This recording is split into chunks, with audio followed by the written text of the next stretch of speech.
Wand and Dagger has gotten really powerful as a damage dealer in tier 2 of Throne and Liberty. Many of you may have seen my gameplay of it in my previous video, and I've done a lot of extensive testing, and this was pretty much my best DPS test here on the dummy. We got 36 seconds, and that's just with full tier 1 gear, so none of the new fancy stuff that you can get to increase your damage drastically, which will be like getting the damage over time sets, getting new weapons which will significantly boost your base damage. But this does include the new Masteries, which I nearly have maxed out in terms of the ones that can give you good damage output. And you can see you can absolutely melt this dummy. I suspect you can do this in like 20 seconds with full tier 2 gear. So Wand and Dagger no doubt has some crazy high potential in single target PvE damage, but you have to use the right setup. And so I'm going to go over everything in this video and show you exactly what you need in order to perform super well. I will not be covering gear, as personally that's still a work in progress. I'm figuring out what's the best path forward for me, as I honestly don't want to be spending a lot of lucent on some crazy stuff like the Sacred Repose set or the Imperial Seeker set, both of which are going to be best in slot for Wand and Dagger, but both all come from field bosses and arch bosses, so super inaccessible if you're on a budget. But let's dive into your skill and rotations. Ultimately, this is the skill setup you want. You have some flexibility, and we'll get into that, with then these being specializations for your wand and then also for your dagger. And in terms of the mastery bonuses, you want these for your wand with a few more minor bonuses, as you can see in this picture, and then these for your dagger, although you'll definitely want to unlock Offhand Frenzy, which I will as soon as I get the Solent, and Dexterous Power, along with some other minor nodes. So let's break it all down step by step and give some explanations why you use certain things and where you can potentially change some options based on what content you're running. I'll have timestamps below, and I'll also cover the exact rotation required for this super high damage output, which can also give you a load of contribution in field bosses. First of all, for your defense skill, you want to have your Block Blade. This is mainly to just give you mana. But if you don't need the mana, you could get a little bit more damage with the counterattack spell from Chaotic Shield. For your active skills then, these are primarily what I always go with. Again, you're just against bosses, where you're just beating up one target, like a field boss or a boss in a dungeon. So you want to have your Curse Explosion. You need to have these specializations with it. There are some cases you may not want to have the Dark Explosion so that it actually does more damage, but just in like a burst scenario. And I honestly need to test it out a little bit more. But it is kind of a lot more RNG dependent, because you can get all of your curses just through basic attacks with Corrupting Hit, which does trigger on your basic attacks from your daggers, which are been boosted by this particular weapon mastery. You just need to be careful of mana consumption. And so yes, in this build you will use daggers as your active weapons so that you're using them for your basic attack. But jumping back to your other skills, you want to have your Decaying Touch. You only need the one specialization on it. Cleaving Moonlight is pretty much just for some damage over time with a low cooldown. You can cast it multiple times, and will also help you to maintain poisons on your target. Touch of Despair to apply that damage over time, and you only really need the effect durations back on it. If you're in just a super burst scenario, potentially you want to have the curse. And then we have Brutal Incision. That's simply just for some more damage output. You can even have a specialization to increase that further. And then Fatal Stigma. This is a delayed damage attack, which is then boosted based on how many poison stacks you have on your target and thunderclouds you have on the target. It's both, in fact, so that's why we use Frenzied Sword Dance. We have Inject Venom, simply to apply all those poisons, which you then synergize very well with your Curse Explosion. You have your Enchanting Time, Valorous Barrier, Umbral Spirit, and your Janus Rage, all pretty much buff effects. You could give up potentially Janus Rage for like swift healing here. This is what I do in certain boss fights where you're going to take a bit of damage and you don't want to die. Again, very useful when going in solo with these field bosses, and I've been getting quite a few drops from them. and so you can make a load of Lucent. But again, that Frenzied Sword Dance is simply to add the Thunderclads. It also does a ton of extra damage. Even with the AoE damage spec, it does add to the effect of your attacks against just one target. You just have to be careful that you don't have multiple targets around, because you can then easily jump to them and then you lose damage off your primary target. And again, for maximum damage, I do use Clade's Salvation here when you don't need that, say, extra healing output, which can also be the case if you use a different mastery setup, where you can get an absolute ton of heal from one of your passives, which we'll get into now. So the passives you want is Noble Revival, which is going to change over to a damage effect with this weapon mastery. You want Selfless Soul, which also changes to a damage effect with this weapon mastery. Then your Wraith's Beacon, simply for the curse duration and damage. Your Vampiric Contract, which changes to a damage effect with this one here, but just having Vampiric Contract without this mastery, whereas say this mastery setup allows you to gain an absolute ton of just passive healing, and it's really good for like solo dungeons when you don't need really the extra damage, just more the survivability. And then Devotion and Emptiness, this is situational, but based on this mastery, you gain an even more increase of that damage while it's nighttime.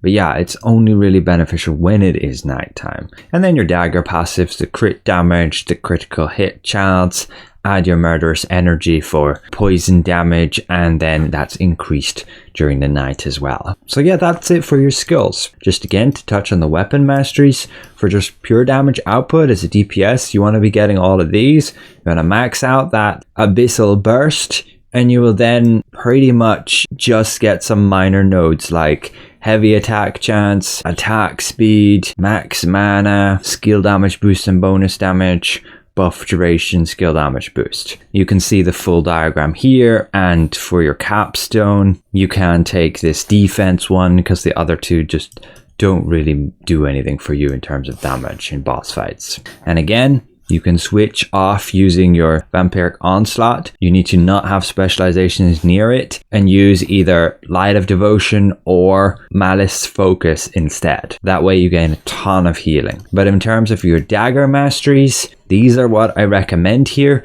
Do not take Potent Toxicity. It's actually like gonna hurt your damage as far as I tested. It also makes maintaining poison stacks super hard. And for the capstones, you want to be getting Dexterous Power and also Offhand Frenzy. You can see a full setup of that here. And if you want to sacrifice a bit of damage for a lot of extra healing, you can take Bloodseeker as well.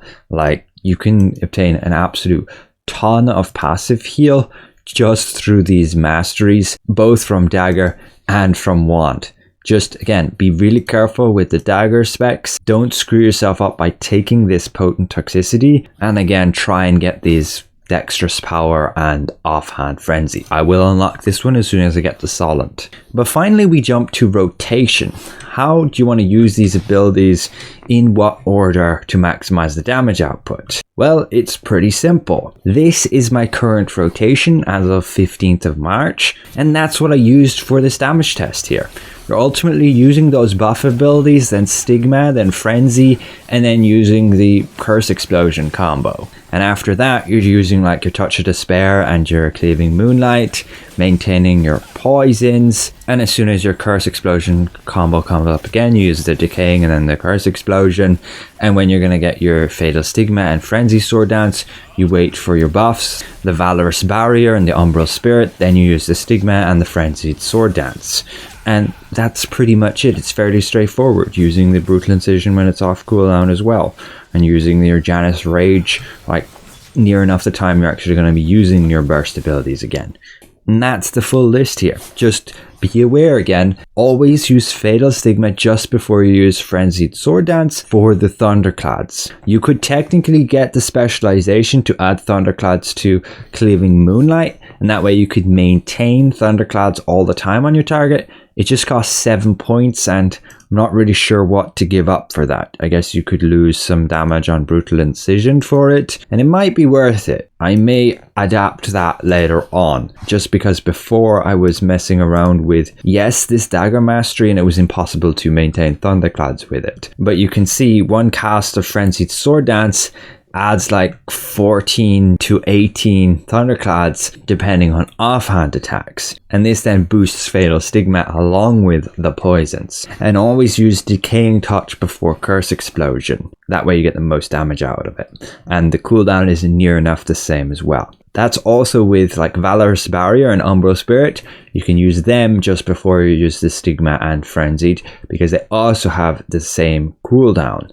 But again, you have flexibility with certain skills. Sometimes I'll switch out like Janus Rage for the extra swift healing, mainly because this just has a much longer cooldown and is not as impactful as say like Valorous Barrier. But yeah, you have ones like Fountain of Life you can use, Shadow Strike's useful in some situations, or even Stealth, on top of having the ability to switch your Masteries to give you a ton more healing by not using this Vampiric Onslaught and using the Dagger's Bloodseeker. But again, in terms of gear, I can't tell you exactly what to use. This is my current setup, which is literally just what I was using with Crossbow and Dagger.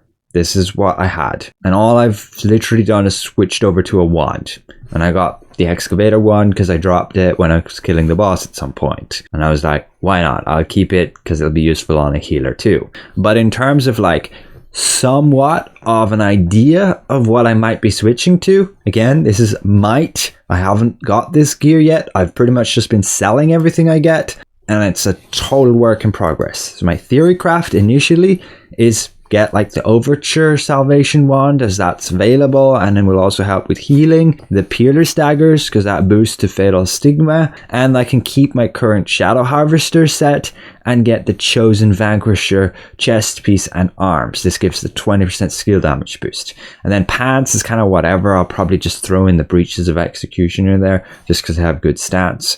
But for now, I have the Field General ones, which I'll probably stay with for a while. And then all of these accessories, they're super available. You can get them just through the crafter and dungeons. And honestly, they are pretty good, and it's probably what I will go with. But again, it's a probably. I still need to do more analysis on this and find out if this is actually what I'm going for. Like, my ultimate goal would be to get ideally the Imperial Seeker set, and then not even have the Chosen set, but to have the Sacred Repose set. But honestly, I think I'll never get that, and I'll stay with the Chosen set and the Imperial Seeker set. And on my healer, I'm literally just going to stay with the Tier 1 Ascended set, as it's nearly just as good.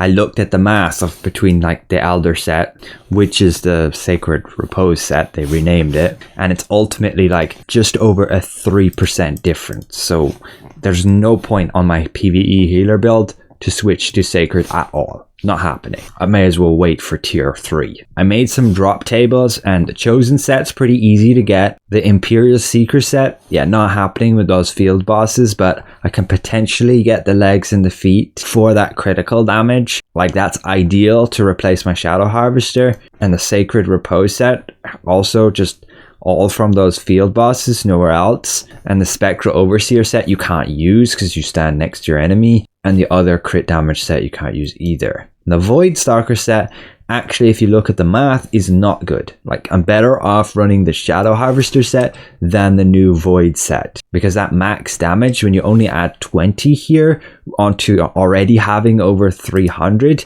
just is not as impactful as like a 14% crit damage increase. You can look at the math yourself, and ultimately adding 20 to 360 is worse than adding 14 to like 33. But the ideal goal will be to get the Imperial Seeker set, and that's going to be a total of like 25%. But that's, again, just complete theory crafting with regards to gear, and I'll totally be going with accessible options.